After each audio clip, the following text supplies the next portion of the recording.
नमस्कार, स्वागत है आप सभी का मध्य प्रदेश छत्तीसगढ़ के हमारे इस बुलेटिन में। आपके साथ मैं अंजलि झा। तो चलिए बुलेटिन की शुरुआत करते हैं खबरों से। भोपाल के बरकलता ओल्ला में जहां विश्वविद्यालय में पेंशनर्स एसोसिएशन का अभिनंदन समारोह आयोजित हुआ। इस आयोजन में सीएम मोहन यादव ने शिरकत किया और कार्यक्रम को संबोधित किया। क्या कुछ कहा, चलिए आपको सुनवाते हैं।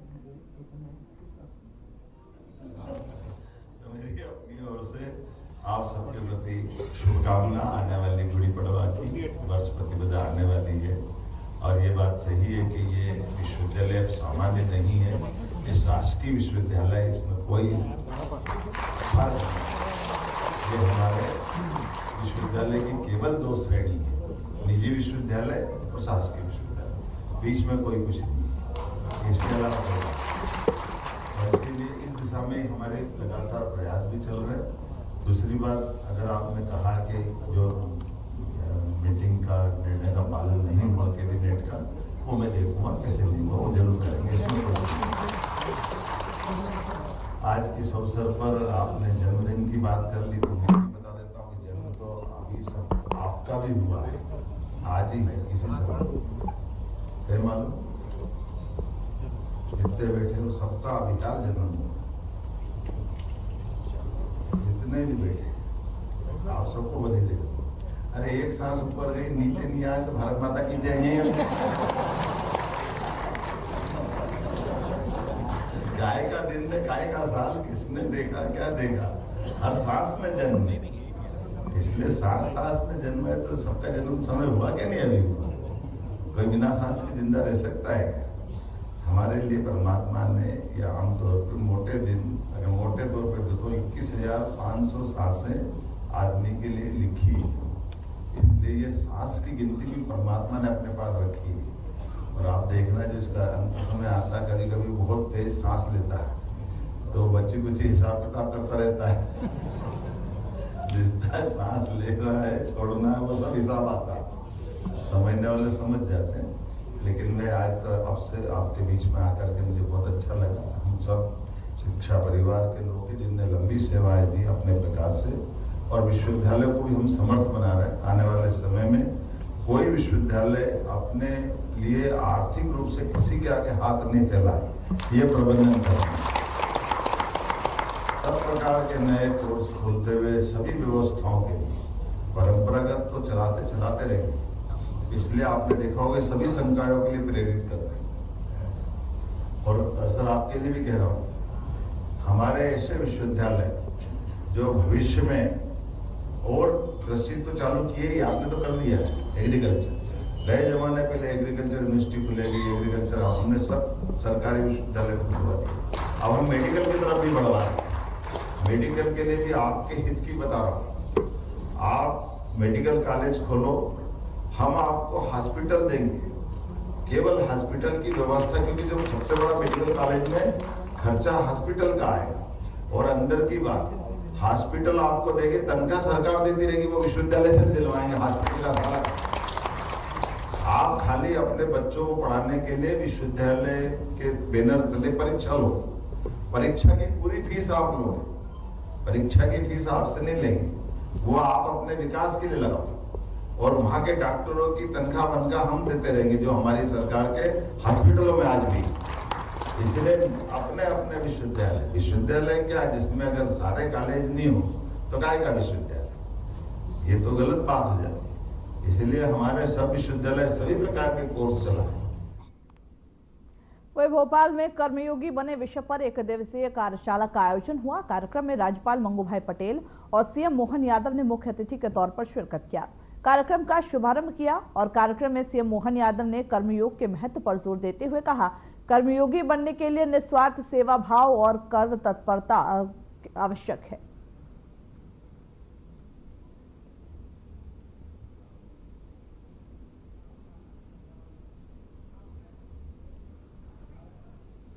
जहां राज्यपाल और सीएम मोहन यादव ने शिरकत किया था और उन्होंने कहा कि निस्वार्थ किसी भी काम को करना और साथ ही कर्तव्य तत्परता रहना वो बेहद जरूरी है कि आखिर किस तरीके से हम काम करते हुए नजर आते हैं। इसमें मुख्य अतिथि के तौर पर मंगू भाई पटेल और साथ ही साथ सीएम मोहन यादव ने शिरकत किया, लोगों से बातचीत किया, कर्मयोगी बने जो विषय है उसके बारे में लोगों से विस्तार से जानकारी किया और साथ ही साथ कहा कि कर्मयोगी इंसान जो होता है वो कभी भी जीवन में हार नहीं मारता और किसी भी काम से पीछे नहीं हटता है। और साथ ही साथ उन्होंने यह भी कहा कि इस देश में रहने के लिए, इस दुनिया में रहने के लिए, इस जीवन में रहने के लिए कर्मयोगी व्यक्ति ही सबसे प्रबल हो सकता है।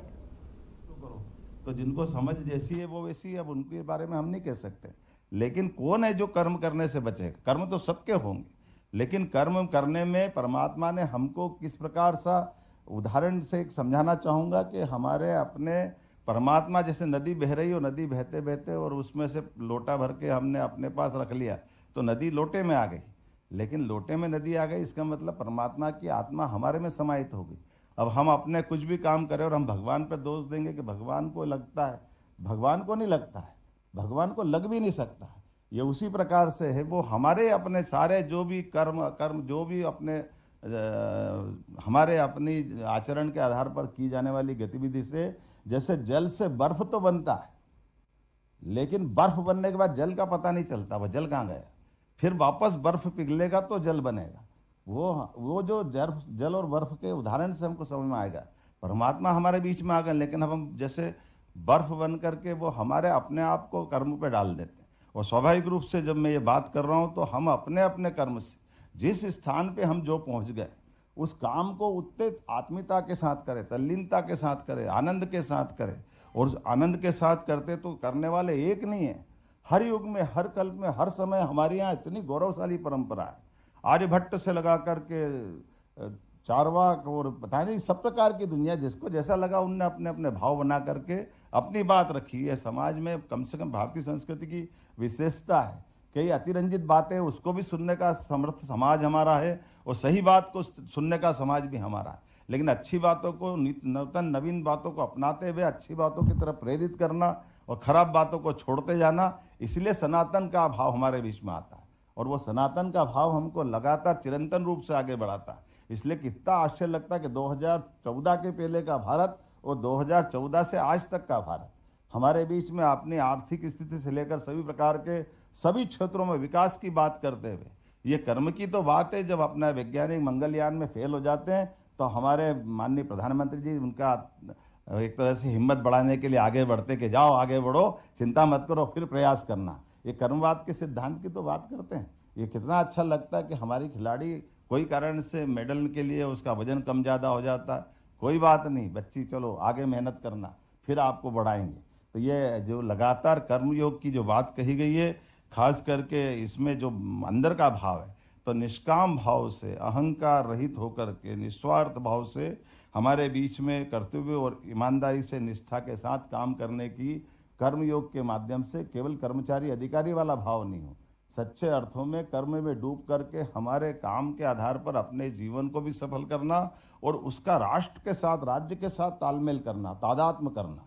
इसलिए कदम कदम पे हमारी संस्कृति केवल स्वार्थ की नहीं, हमारी संस्कृति में हर बार उसी प्रकार से देखा गया है। जब बहुजन हिताय बहुजन सुखाय की बात करते तो ये संयुक्त राष्ट्र संघ तो अब बना, इसको तो हम प्रारंभ से करते आ रहे हैं।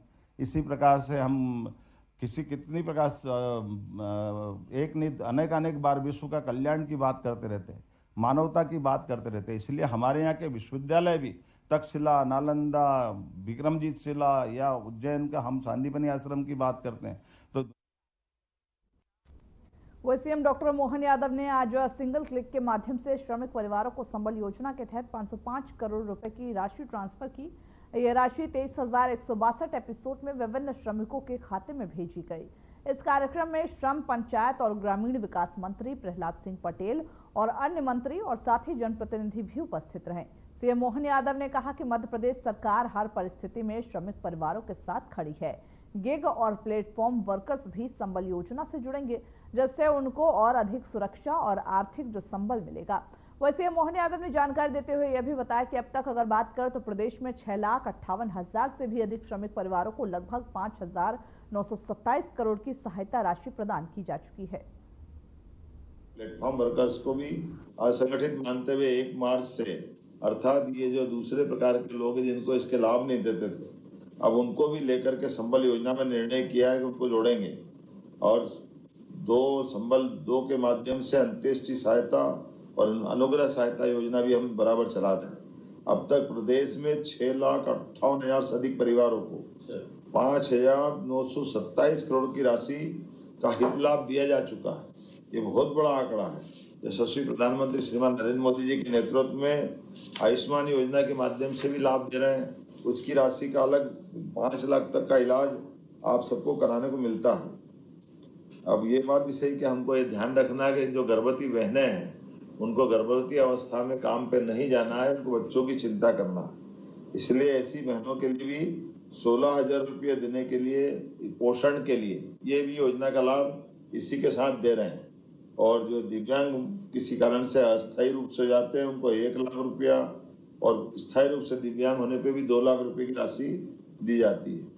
सभी हितग्राहियों के मृत्यु अगर दुर्घटना में होती है तो 4 लाख और सामान्य मृत्यु पे 2 लाख रुपए की राशि देने का ये प्रावधान। राशि का सवाल नहीं, सवाल कठिन समय में आपके ये जो आंसू पहुंचाने के लिए सरकार आपके साथ संवेदना रूप से खड़ी है। परमात्मा करे ये मौका किसी को नहीं आए, लेकिन ऐसा मौका आ जाए तो सरकार सदैव आपके साथ खड़ी दिखाई देगी। आज के इस अवसर पर मेरी अपनी ओर से आपके संघर्ष को प्रणाम, आपके परिश्रम को नमस्कार और सरकार के माध्यम से आपके अपने बच्चों को भी पढ़ने लिखने के लिए हमने स्कूल जाने लायक सभी प्रकार के प्रबंधन किए हैं। पीएम श्री एक्सीलेंस कॉलेज खोले हैं। आजकल तो अच्छे बच्चों को स्कूटी, लैपटॉप, जो राशि जिस डे में देना है वो सारी राशि हम दे रहे हैं। कुल मिलाकर के मध्य प्रदेश के बच्चों की जिंदगी बेहतर से बेहतर हो, हर एक परिवार में सुख का सूरज निकले, उनके जीवन में सुख आनंद वैभव छाए, इसलिए हम सब काम कर रहे हैं। वही बड़ौदा बाजार में गोंडवाना सामूहिक विवाह और महासम्मेलन कार्यक्रम का आयोजन हुआ, जिसमें सीएम साई ने शिरकत किया। सीएम साई ने कार्यक्रम को संबोधित करते हुए क्या कुछ कहा, चलिए आपको सुनवाते हैं। श्री श्याम जी, भूपेंद्र ध्रुवंशी जी, कमलेश ध्रुव जी, टेक सिंह ध्रुव जी, श्रीमती लक्ष्मी बघेल जी, श्री विजय केसरवानी जी, श्री राकेश ध्रुव जी, मंच में विराजमान समाज के और सभी पदाधिकारीगण, हमारे बलौदा बाजार जिला के बहुत ही ऊर्जावान कलेक्टर श्री दीपक सोनी जी, एसपी विजय अग्रवाल जी, जिला के सभी अधिकारीगण और आज के ये विवाह समारोह और सम्मेलन में उपस्थित गौड़ समाज के और अन्य सभी समाज के सभी सज्जनवृंद, मातृशक्ति हमार माता बहनी मन, युवा साथी मन, और आज 44 जोड़ी आज परिणय बंधन में बंधीन है। ऐसे हमार बेटा बेटी मन, बेटा बहू कह सकत हन और मीडिया के साथी भाई मन, आज सबके मैं सबकर ले पहले अपन तरफ से बहुत बहुत स्वागत और अभिनंदन करत हूं। और आज के ये अवसर में हमला बुला के हमार सम्मान करे हो, ओकर लिए गोंडवाना समाज के और हमार मंत्री जी के मैं बहुत बहुत धन्यवाद और उमन के आभार व्यक्त करत हूं। और आज हमार 44 जोड़ी यहाँ सामूहिक विवाह संपन्न हुई से, तो 44 जोड़ी हमार बेटी दमाद या बेटा बहू जो आज परिणय सूत्र में बंधीन है, नया जीवन शुरू करत हैं, हमला में बहुत बहुत बधाई और शुभकामना देवत हो। उमन के दाम्पत्य जीवन सुखमय हो, मंगलमय हो, ये मैं प्रभु से कामना करत हूं। मैं भी गांव के व्यक्तियों, एक साधारण परिवार के आदिवासी के बेटाओं, तो मोला मालूम है कि कोनो बाप ला अपन बेटी के शादी करे के कितना बड़ा चिंता होते। हमन भी किसान परिवार के अन, तो वैसे गरीब मन पहले कमियां रह के हमार तरफ नौकर जो रहते किसान मन वाला कमियां बोलते, तो कमियां रह के साल भर के धान पैसा ला एक साथ लेके अपन बेटी के शादी करत रही ने, ये चिंता काहे कि वही छत्तीसगढ़ जनजातीय समुदाय के लिए वन आधारित आजीविका के अवसर पर एक दिवसीय कार्यशाला का आयोजन हुआ। नवा रायपुर के अरण्य भवन में यह आयोजित किया गया था और इस कार्यशाला का सीएम विष्णुदेव साय ने शुभारंभ किया। बताते ये भी चले कि छत्तीसगढ़ जनजातीय बाहुल्य राज्य है और उनकी जो आजीविका है उसका बड़ा हिस्सा वनोपजों से जुड़ा हुआ और इसलिए ये बहुत ही सराहनीय पहल भी मानी जा रही। वही सीएम साय ने अपने संबोधन में पीएम जनमन योजना और साथ ही धरती आबा जनजातीय ग्राम उत्कर्ष अभियान का जिक्र किया। इस अवसर पर कैबिनेट मंत्री केदार कश्यप उपस्थित रहे। उन्होंने क्या कुछ कहा अपने संबोधन में, आइए आपको सुनवाते हैं। देख रहे हैं और छत्तीसगढ़ राज्य निर्माण के बाद बहुमत के आधार पर पहला 3 साल यहां पर कांग्रेस की सरकार बनी, लेकिन जब पहला विधानसभा का चुनाव आया तो यहां की जनता हम लोग को सरकार के लिए चुनी, हम लोग को जनादेश दिया। तो उस समय सबसे पहले उस समय की सरकार चिंता की भूखमरी की कि कोई यहां पर भूखा नहीं सोना चाहिए, किसी की भूख से मृत्यु नहीं होनी चाहिए और पीडीएस व्यवस्था यहां पर लागू किए। पहले 3 रुपया किलो में देना शुरू किए, फिर घटा के 2 रुपया किलो किए, उसके बाद 1 रुपया किलो किए और आज 1 रुपया किलो में गरीबों को राशन दे रहे हैं। और हमारे प्रदेश की जो पीडीएस व्यवस्था है देश में सर्वाधिक लोकप्रिय है और तत्कालीन हमारे मुख्यमंत्री उसके कारण चाउर वाले बाबा के नाम से भी विख्यात हुए। तो ये सब विकास हुआ और ये जो वनोपज है उसको खरीदी सरकार प्रारंभ की और प्राधिकरण का भी गठन हुआ। सरकार की जो योजनाएं हैं वो सब जनजातीय समाज को तो मिलता ही है, सरकार की जो भी योजनाएं हैं, लेकिन जो हमारा छत्तीसगढ़ का बस्तर और सरगुजा संभाग है जो जनजातीय बाहुल है, वहां पर विकास के लिए किसी भी तरह से संसाधन की कमी नहीं हो, इसके लिए 2 विकास प्राधिकरण का गठन तत्कालीन मुख्यमंत्री डॉक्टर रमन सिंह जी ने किया। एक जसपुर सरगुजा उत्तर क्षेत्र विकास प्राधिकरण और एक बस्तर विकास प्राधिकरण। और आज ये दोनों प्राधिकरण के माध्यम से हम लोग मतलब किसी भी तरह से जनजातीय समाज का विकास नहीं रुके, इसलिए संसाधन जुटा पा रहे हैं। तो ये सब एक यात्रा, जनजातियों के विकास की एक यात्रा में आप सब लोगों के सामने में रख रहा हूं। आज काफी विकास जनजातीय समाज का हुआ है और आदरणीय सोनमणि बोरा जी कई चीजों को बताए हैं। आज हमारे जनजातीय समाज के लोग जो जंगलों में रहते हैं, वर्षों से कई पीढ़ी से वन भूमि को मेहनत करके खेती योग्य बनाए। पहले उनका अधिकार उनको नहीं था, लेकिन वन अधिकार पट्टा देकर उनको मालिक बनाने का काम किए हैं। आज 5.25 लाख करीब वनाधिकार पट्टा हमारे छत्तीसगढ़ के अंदर में बटा है और उसमें भी हमारी सरकार आगे बढ़ के पति पत्नी के नाम से वन भूमि का पट्टा में नाम दर्ज किए हैं। और इतना ही नहीं, जिस तरह से राजस्व भूमि का ऋण पुस्तिका होता है और उसमें फोती काटने का भी प्रावधान होता है, तो प्रावधान अब हम लोग वन भूमि वनाधिकार पट्टा में भी किए हैं। अब इससे लोन वगैरह लेने की भी।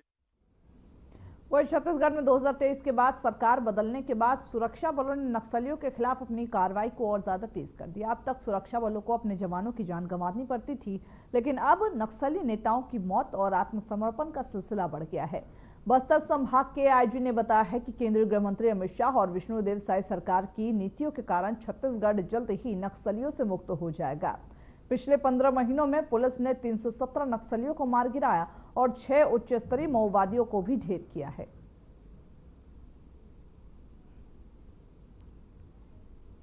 वर्ष 2024 और 2025 की विगत 14-15 महीने में बस्तर संभाग के अंतर्गत अब तक कुल 317 माओवादी कैडर का डेड बॉडी रिकवर किए गए थे। इसमें divisional committee cadre, Dandakaran special zonal committee और पीएलजी फॉर्मेशन का काफ़ी बड़ी संख्या में सीनियर और मिडिल लेवल का कैडर भी शामिल है। और इस हिसाब से वेपन में भी LMG, इंसास, AK-47, SLR जैसा काफ़ी बड़ी संख्या में ग्रेडेड वेपन्स भी इस अवधि में रिकवर किए गए थे। जो महोदय कैडर जो बस्तर संभाग के अंतर्गत विगत 15 महीने में 6 दंडकांड स्पेशल जोन कमेटी यानी स्टेट लेवल कमेटी जिसके ऊपर प्रत्येक से एक के ऊपर 25 लाख के इनाम है। इस प्रकार टोटल 6 कैडर के डेड बॉडी रिकवर की गए थे। इनमें से DKSLC मेंबर कार्तिक, नीति और तेलंगाना स्टेट कमेटी के कैडर के मेंबर सागर और DKSLC मेंबर विनय जोगन्ना, इस प्रकार पूर्व से 5 महोदय कैडर के डेड बॉडी थे। और दिनांक 25 मार्च को हुई मुठभेड़ के पश्चात एक और DKSLC मेंबर सुधीर उर्फ सुधागर, उनका डेड बॉडी भी रिकवर किए गए थे। और सभी 6 जो डिविजनल जो दंडकांड स्पेशल जोन कमेटी कैडर जो छत्तीसगढ़ के बाहर अन्य प्रांतों का जैसा महाराष्ट्र, तेलंगाना, आंध्र प्रदेश, उड़ीसा, इन राज्यों को बिलोंग करने वाला जो सीनियर लेवल महोदय कैडर के डेड बॉडी इसमें रिकवर की गई। AIMIM के सांसद सुबुद्दीन ओवैसी ने वक्फ संशोधन विधेयक के विरोध में all India Muslim personal law board के आह्वान का समर्थन किया।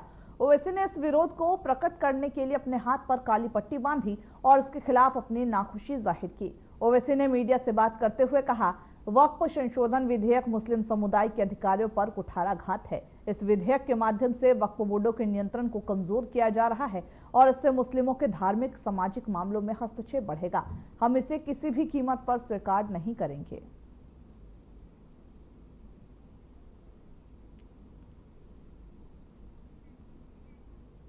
वही दिल्ली विधानसभा में आज महिला समृद्धि योजना 2025 को लेकर के आम आदमी पार्टी के नेताओं ने विरोध प्रदर्शन किया। दिल्ली विधानसभा में नेता प्रतिपक्ष आतिशी ने इस प्रदर्शन का नेतृत्व किया, जिसमें कई अन्य जो आप विधायक थे उन्होंने भी भाग लिया। प्रदर्शनकारियों ने बीजेपी सरकार पर महिलाओं के साथ वादों के खिलाफ धोखाधड़ी करने का आरोप लगाया। तो वही नेता प्रतिपक्ष आतिशी ने मीडिया से बात करते हुए यह कहा कि बीजेपी के शीर्ष नेता और प्रधानमंत्री नरेंद्र मोदी ने दिल्ली की महिलाओं से यह वादा किया था कि 8 मार्च तक उनके खाते में 2500 रुपए की रकम आ जाएगी, लेकिन बीजेपी की दिल्ली सरकार ने यह वादा पूरा नहीं किया।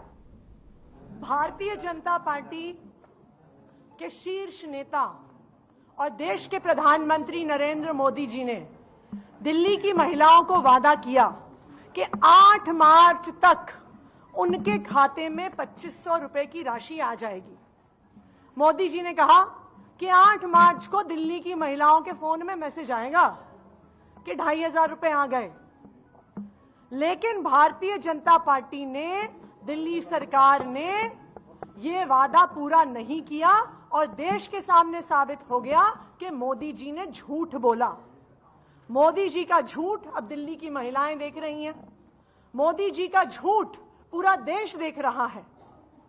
जब इस सदन पे हमने सवाल पूछा तो भारतीय जनता पार्टी जवाब नहीं दे रही। वही बसपा के जिला उपाध्यक्ष ने सपा पर राजेदारों को अपमान करने का आरोप लगाया। जिला उपाध्यक्ष तौफीक प्रधान ने अपने इंस्टाग्राम अकाउंट पर एक वीडियो शेयर किया, जिसमें उन्होंने समाजवादी पार्टी के रोजा इफ्तार कार्यक्रम के वीडियो को अपने वीडियो से जोड़ा। उन्होंने कार्यक्रम का वीडियो अपलोड कर आरोप यह लगाया कि रोजा इफ्तार कार्यक्रम में सपा नेता सोफे पर बैठे थे, जबकि इफ्तारी में आए रोजेदारों को जमीन पर बैठाया गया था। आइए आपको भी सुनवाते हैं उन्होंने वीडियो शेयर कर क्या कहा, जो सोशल मीडिया पर इन दिनों काफी वायरल हो रहा। ये वीडियो समाजवादी कार्यालय की है, रोजा इफ्तार की। ये वीडियो सभी लोग देखो तो हंसी आएगी आपको कि आप ये देखिए कि जो बरेली जनपद के नेता है वो सब सोफे पे बैठे हैं और खाने पीने का सामान, रोजा इफ्तार का खाने का जो भी सामान है वो सब पैरों को नीचे रखे हुए हैं। और जो भी जनपद के जो भी लोग पहुंचे हैं, बहन बेटियां जो भी सब पहुंचे हैं, वो सब जमीन पर बैठे हैं। तो उनका सीधा सीधा मुझे लग रहा है कि ये रोजा इफ्तार नहीं कराना है, ये समाजवादी का एक मंच बना के बैठे हैं कि भाई आप सब लोग जनता हो, आप सब लोग सामने बैठो, हम लोग सोफे, हम मंच पर बैठेंगे, मंच पर बैठ के हम रोजा इफ्तार करेंगे। जबकि इनकी साफ साफ बेअदबी दिख रही है। खाने पीने का सामान आप देख रहे हो, इन्होंने पैरों को नीचे रख रखा है। जबकि हमारे मुस्लिम धर्म में साफ साफ है कि आप जब छोटा बड़ा कुछ नहीं होता, कि अगर आप नमाज को जा रहे हैं तो छोटा वो पहले चला गया तो पहली सब में जाएगा। वही बिहार में महागठबंधन के प्रमुख दल आरजेडी ने सौगाते मोदी किट को लेकर के राज्य सरकार पर निशाना साधा। पार्टी ने पटना स्थित अपने कार्यालय में इस मुद्दे को लेकर के पोस्टर लगाए और सरकार की नीतियों की कड़ी आलोचना की। आरजेडी के नेताओं ने आरोप लगाया कि सौगाते मोदी किट का वितरण केवल राजनीतिक फायदे के लिए किया जा रहा, जबकि इसका वास्तविक उद्देश्य बिहार के लोगों को उचित सहायता प्रदान करना नहीं है। आरजेडी ने इसे बिहार में बीजेपी की चुनावी रणनीति के तहत एक छलावा बताया और कहा कि इस तरह के कदम से जनता का भला नहीं होगा।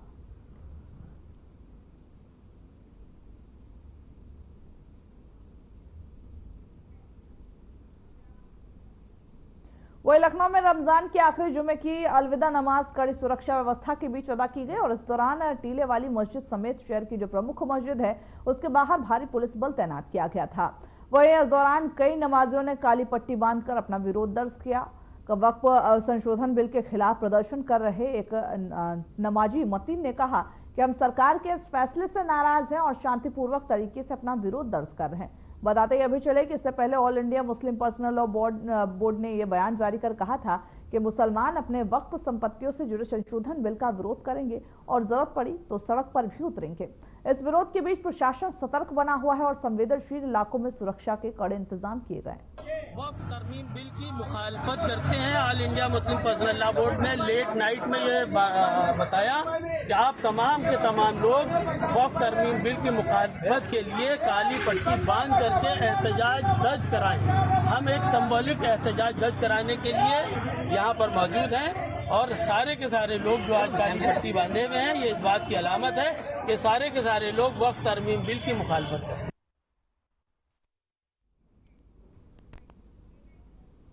तो खबरों के हमारे इस बुलेटिन में बस इतना ही। मुझे दीजिए इजाजत। नमस्कार।